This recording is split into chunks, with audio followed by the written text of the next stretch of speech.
بسم اللہ الرحمن الرحیم۔ ما قبل ایک بڑا قاعدہ آیا تھا، تیسرا بڑا قاعدہ، اور تیسرا بڑا قاعدہ یہ تھا کہ الیقین لا یزول بشک، یقین شک سے دور نہیں ہوتا، اور شک یقین کو باطل نہیں کرتا، اور یقین شک سے زائل نہیں ہوتا۔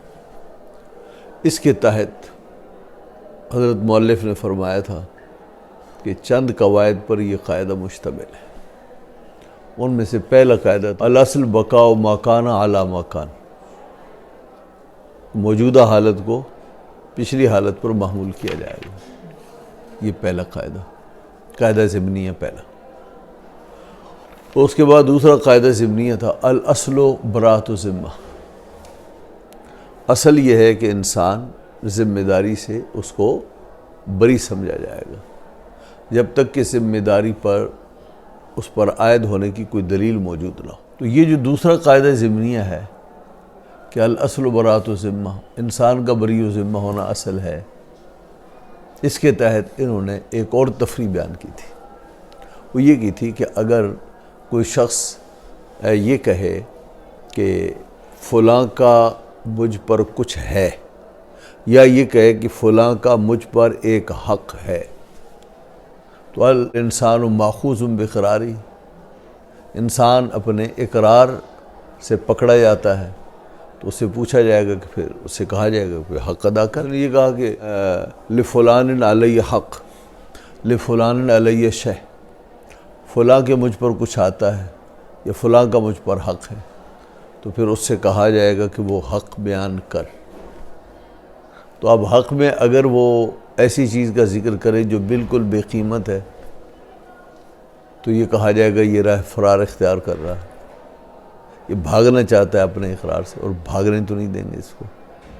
لہذا جب تک کہ وہ اس چیز کے بارے میں وضاحت نہیں کرے گا، اور وضاحت اس چیز سے نہیں کرے گا جو قیمت والی ہو، اس وقت تک اس کو چھوڑا نہیں جائے گا۔ تو مثلا اس نے کہا جی مجھ پر حق ہے اس کا، کیا حق ہے؟ میں نے اس کا موبائل دینا ہے، میں نے اس کی کتاب دینی ہے، میں نے اس کا 100 روپے دینا ہے، 1000 روپے دینا ہے، 10,000 دینا ہے، لاکھ دینا ہے۔ مقر جو ہے وہ اس حق کی تفسیر اس کے ذمہ ہے، اور تفسیر ایسی چیز سے کرنی چاہیے جو قیمت والی ہو۔ اب اگر جس کے لیے اقرار کیا گیا اس نے کہا جی مجھے یاد آیا، واقعی میرے اس پر ہیں پیسے، لیکن یہ 100 روپے کہہ رہا ہے، 100 نہیں ہے، 10,000 ہے، تو 10,000 کی گواہ لاؤ، نہیں تو پھر قسم سے اس کی بات مانی جائے گی۔ اچھا، یہ جو تفریح ہے یہ ما قبل پر کس طرح متفرع ہوتی ہے؟ وہ کہ ما قبل یہ کہا تھا کہ اصل یہ ہے کہ انسان کا بری و ذمہ ہونا یہ اصل ہے، تو اصل یہ ہے بری و ذمہ، تو اصل یہاں بھی یہی ہے کہ یہ بندہ بری و ذمہ ہے، الا یہ کہ کوئی اپنے اوپر ذمہ داری عائد کر لے اور اس کا اقرار کر لے۔ تو دیکھو جو مقرلہ ہے اس نے تو اسے کچھ بھی نہیں کہا تھا، اس نے خود ہی کہا کہ اس کا مجھ پر حق آتا ہے۔ تو اصل یہی ہے کہ انسان بری و ذمہ ہے، الا یہ کہ وہ اس کا اعتراف کر لے، اور جب اعتراف کرے گا تو اسے بھاگنے نہیں دیا جائے گا۔ لہذا قیمت اسے وہ بتانی ہوگی، اس چیز کے ساتھ اس کی تفسیر کرنی ہوگی جو قیمت والی ہو، اور بغیر قیمت کے اس کو اسی بات نہیں مانی جائے گی۔ تو اب اس نے یہ کہا کہ لہو علیہ کشا، یہ مجہول بات ہے، اور اس مجہول کی وجہ اب ہم وضاحت کر رہے ہیں اس مجہول حق کی۔ اب اس پر یہ اعتراض ہوتا ہے کہ ایک شخص نے یہ کہا کہ اس کے مجھ پر دراہم ہیں، تو مسئلہ یہ ہے کہ اگر وہ کہے 3 دراہم ہیں تو آپ کہتے ہو اب اس کی بات مانیں گے، اور اگر کہتے 2 درہم ہیں تو بات نہیں مانیں گے، جبکہ اس کے بارے میں اختلاف ہے۔ بعض نے کہا اقل جمع 3 ہے، بعض نے کہا اقل جمع 2 ہے۔ تو اب اگر وہ 2 کا قول کرے تو بعض کے نزدیک اقل جمع 2 ہیں، تو اس کی بات مان لینی چاہیے۔ تو اس کا جواب یہ ہے کہ یہ اعتراض وارد نہیں ہوتا، اس لیے کہ اس میں واقعی اختلاف ہے، لیکن مشہور یہی ہے کہ 3 اقل جمع 3 ہے، لہذا اقرار کا جو مبنی ہے وہ مشہور ہوگا، تو پھر 3 ہوگا۔ اس کی وجہ یہ ہے اس کی بات دو کی نہیں مانی جائے گی، اس لیے کہ یہ مذہب مشہور کے خلاف بات کر رہا ہے، تو اس پر تہمت ہے، تو لہذا وہ اقرار کرے اور اس کا مبنی مذہب مشہور ہوگا، اور وہ 3 ہے۔ یہاں تک بھی کتنے قاعدے آ گئے ضمنیہ؟ 2 آ گئے۔ اب آ گیا تیسرا قاعدہ۔ تیسرا قاعدہ یہ ہے کہ من شک هل فعل شیئا ام لا فالاصل انہ لم یفعل، یہ تیسرا قاعدہ ضمنیہ ہے۔ تو تیسرا قاعدہ ضمنیہ کیا ہے؟ کہ جس شخص کو شک پڑ جائے کہ اس نے فلاں کام کیا ہے یا نہیں، نماز پڑھی ہے یا نہیں،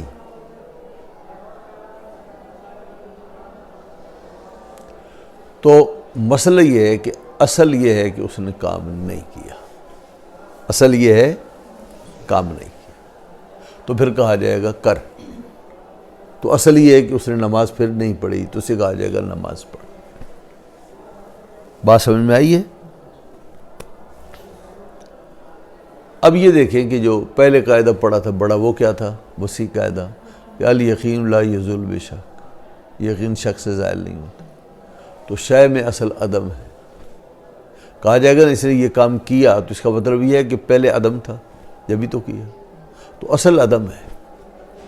تو پھر کسی چیز کا عدم یہ امر یقینی ہے، یہ امر یقینی ہے۔ اب اس کے بعد شک ہوا یہ کیا ہے یا نہیں کیا، اس میں شک پڑ گیا، فعل میں شک پڑ گیا، تو یقین تو شک سے زائل نہیں ہوتا، لہذا کہا جائے گا عدم فعل، اس نے کام نہیں کیا، نماز نہیں پڑھی۔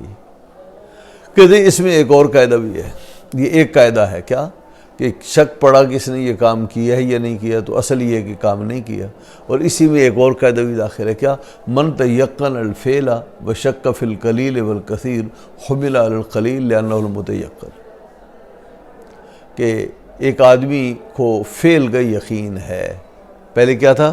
اصل عدم فعل ہے، لیکن ایک آدمی کو یقین ہے کہ اس نے فعل کیا، تو جس شخص کو یہ یقین ہو اس نے فعل کیا، لیکن قلیل و کثیر میں شک ہے کہ کم کیا ہے یا زیادہ کیا ہے، مثلا نماز تو پڑھی لیکن یہ شک پڑا کہ کتنی رکعت پڑھی ہیں، ظہر کی 3 پڑھی ہیں، 4 پڑھی ہیں، 2 پڑھی ہیں، اس میں شک پڑی ہے، تو یہ فرماتے ہیں پھر قاعدہ یہ ہے کہ اس کو قلیل پر محمول کیا جائے گا، وہ کہا جائے گا اس نے کثیر نہیں کیا، قلیل کیا ہے۔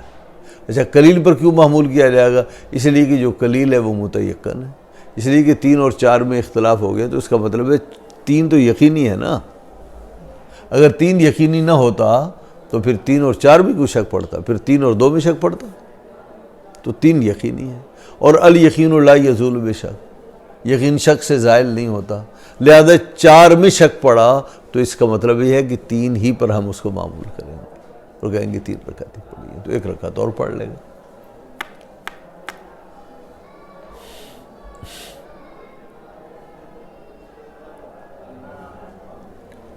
تو یہ جو قاعدہ ضمنیہ ہے، اس قاعدہ ضمنیہ کو 2-3 قاعدوں سے اکٹھے جوڑو۔ ایک قاعدہ کیا ہے کہ جس کو شک پڑا کہ اس نے کام کیا ہے یا نہیں کیا، تو اصل یہ ہے کہ نہیں کیا، ایک۔ دوسرا قاعدہ یہ ہے کہ جس شخص نے کوئی یقین ہے کہ اس نے فعل کیا ہے لیکن قلیل و کثیر میں شک ہے، تو اس کو قلیل پر معمول کیا جائے گا۔ تیسرا قاعدہ، یہاں ایک تیسرا قاعدہ بھی ہے، وہ یہ ہے کہ ما ثبت بیقین لا یرتفع الا بیقین، یقین سے اٹھتا ہے، یقین کا رافع یقین ہے، یقین کا رافع یقین ہے، اور یقین کا درجہ غلبہ ظن کو بھی حاصل ہے، لہذا رافع یقین صرف یقین ہے، یا جو حکمی طور پر یقین ہے یعنی غلبہ ظن، اس کے بغیر نہیں ہو۔ جیسے اس کی مثالیں آپ نے پڑھی ہیں کہ ایک شخص جو ہے اس کو معلوم ہے کہ اس نے وضو کیا ہے، لیکن وضو کے بعد اسے پیٹ میں گڑ گڑ ہوئی، تو اب اسے شک پڑ گیا کہ وضو ٹوٹا یا نہیں ٹوٹا، تو چونکہ یقیناً اس نے وضو کیا تھا تو لہذا شک سے وہ وضو نہیں ٹوٹے گا، الا یہ کہ وہ آواز سنے، یا الا یہ کہ اسے بدی طور پر یہ محسوس ہو کہ وضو ٹوٹ گیا ہے، تو یقین کا رافع ہوتا ہے، یا غلبہ ظن ہے تو غلبہ ظن بھی یقین کے درجے میں ہے، تو یقین سے کا رافع ہوتا ہے۔ تو اب اس کی جو مثالیں ہیں ان تینوں کی ملتی جلتی مثالیں یہ ہیں کہ ایک آدمی نے نماز پڑھی ہے، تو آپ نے فقہ کی کتابیں پڑھی، کوئی نماز قضا نہیں ہوئی ہے، اور اس نے ساری نمازیں پڑھی ہیں، نمازیں ساری پڑھی ہیں، کوئی نماز اس کی چھوٹی نہیں، لیکن وہ یہ پسند کرتا ہے کہ اپنی ساری زندگی کے نمازیں قضا کرے جب سے وہ بالغ ہوا۔ تو یہ کیسا؟ تو علماء نے یہ لکھا کہ یہ صحیح نہیں ہے، یہ بہتر بات نہیں ہے، اسے ایسا نہیں کرنا چاہیے، جبکہ اس کی اکبر ظن یہ ہے کہ اس کی نمازیں اس نے ٹھیک پڑھی ہیں، تو پھر کیوں وہ اعادہ کرے گا؟ اعادہ کرنے کی اسے اجازت نہیں ہے۔ ہاں اگر اس کا غالب گمان یہ ہے کہ اس کی نماز میں کوئی فساد آ گیا تھا، بعض نمازوں میں فساد آ گیا تھا، یا زندگی کی ساری نمازوں میں فساد آ گیا تھا، پلید کپڑوں سے نماز پڑھتا رہا، یا کوئی اور شرط ہے جو چھوٹ گئی تھی اس سے، کیا؟ کوئی اور شرط تھی جو چھوٹ گئی تھی اس سے، تو پھر اپنے غلبہ ظن کے مطابق اس کی قضا کرے گا۔ اور اگر کچھ نمازوں کے بارے میں اسے یہ غلبہ ظن ہے اور باقی نمازوں کے بارے میں نہیں ہے، تو جن نمازوں کے بارے میں غلبہ ظن ہے اعادہ کرے، اور جن کے بارے میں اطمینان ہے کہ میں نے ٹھیک پڑھی ہیں تو ان کا اعادہ نہ کرے، یہ درست نہیں اعادہ کرنا۔ ایک اور تفریح بٹھائے، شک پڑ گیا کہ نماز پڑھی ہے یا نہیں پڑھی ہے، تو کہیں گے نہیں پڑھی، کیا؟ اس نے نماز نہیں پڑھی۔ تو پھر وقت اگر موجود ہے، وقت ابھی ہے، زور کی نماز 2 بجے یاد آیا کہ نماز پتہ نہیں پڑھی ہے یا نہیں، 3 بجے خیال آیا نماز پڑھی ہے یا نہیں پڑھی، شک پڑ گیا اور کسی فیصلے کو نہیں پہنچ رہا، تو پھر اصل کیا ہے؟ من شک هل فعل شیئا ام لا فالاصل انہ لم یفعل، یہ شک ہو کہ اس نے یہ کام کیا ہے یا نہیں کیا، تو پھر قاعدہ یہ ہے کہ اس نے نہیں کیا، تو پھر ہم یہ کہیں گے کہ اس شخص نے وہ نہیں کیا، نماز نہیں پڑھی تو نماز پڑھے، اعادہ کرے گا۔ اسی طرح رکوع یا سجدے میں شک ہوا اور ابھی نماز میں ہے تو اس کا اعادہ کرے، لیکن اگر بعد میں شک پڑا تو اس کی کوئی حیثیت نہیں، وقت گزر گیا اب شک پڑا پتہ نہیں زور کی نماز پڑھی ہے یا نہیں پڑھی ہے، تو ایک مسلمان اس کی فطرت سے اور اس کی شان سے یہی امید ہے کہ اس نے نماز پڑھی ہوگی۔ تو ایک ہے شک پڑھنا وقت کے اندر، ایک ہے شک پڑھنا وقت کے بعد، اس میں فرق ہے۔ وقت کے اندر شک پڑا تو کہیں گے نہیں پڑھی، اور اگر وقت کے بعد شک پڑا تو اس کی نوعیت اور ہو گئی، اس لیے کہ ایک مسلمان پر بدگمانی نہیں کی جائے گی، یہ کہا جائے کہ اس نے ذمہ داری کا مظاہرہ کیا ہوگا، نماز پڑھی ہوگی تو اعادہ نہیں کرے گا۔ ایسی شک پڑا کہ کوئی رکوع سجدہ چھوٹ تو نہیں گیا، تو نماز کے اندر شک پڑا تو اعادہ کر لے، اور اگر شک بعد میں پڑا ہے نماز کے بعد تو یہ کہا جائے گا کہ نہیں، نماز کے معاملے میں ایک مسلمان کی شان یہ ہے کہ اس نے کامل نماز پڑھی ہوگی، کیوں چھوڑا ہوگا، تو اس کے بعد یہ کہا جائے گا یہ محض وسوسہ ہے اس کا، تو وہ کچھ بھی نہیں کیا جائے گا۔ اچھا ایسی اگر اسے شک پڑا کہ اس نے نماز کے دوران کی کتنی رکعت پڑھی، اگر یہ پہلی بار ایسا معاملہ ہوا تو نئے سرے سے نماز پڑھے، اور اگر پہلی بار نہیں ہوا، اس سے پہلے بھی ہو چکا، تو پھر وہ تحری کرے، جس طرف اس کا دل ٹھکے۔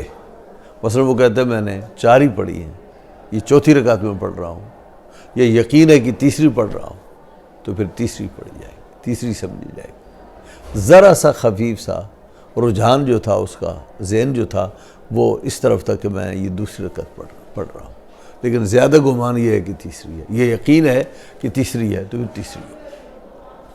تحریک کی صورت میں تو غلبہ ایسا نہیں ہوگا، 3ری۔ اور اگر تحریک کے بعد اس کا ذہن کسی طرف راجع نہیں ہوا اور کسی طرف ذہن اس کا مضبوط نہیں ہوا اور دونوں 50-50 ہیں، تو اس میں پھر ہم عقل کو لیں گے۔ کیا لیں گے؟ عقل کو لیں گے۔ چنانچہ اس میں وہ قاعدہ داخل ہے کیا کہ وَمَنْ تَيَقَّنَ الْفِعْلَ وَشَكَّ فِي الْقَلِيلِ وَالْكَثِيرِ، تو حُمِلَ عَلَى الْقَلِيلِ، قلیل پر لیا جائے گا۔ قاعدہ ضمنیہ جو تیسرا ہے اس سے متعلق 2-3 اور قاعدے ضمنیہ ہم نے بیان کر دیے، اور اس کے بعد پھر ایک اور قاعدہ ہے ضمنیہ، یہ قاعدہ نمبر 4 ہے، یہ قاعدہ نمبر 4 ہے، اور اس قاعدے کا عنوان ہے کہ الاصل العدم، وجود و عدم میں اصل عدم ہے، تو ہم ترجیح دیں گے عدم کو وجود پر، پھر اس کی تفریعات انشاءاللہ اور اس کی تفصیل کل بیان۔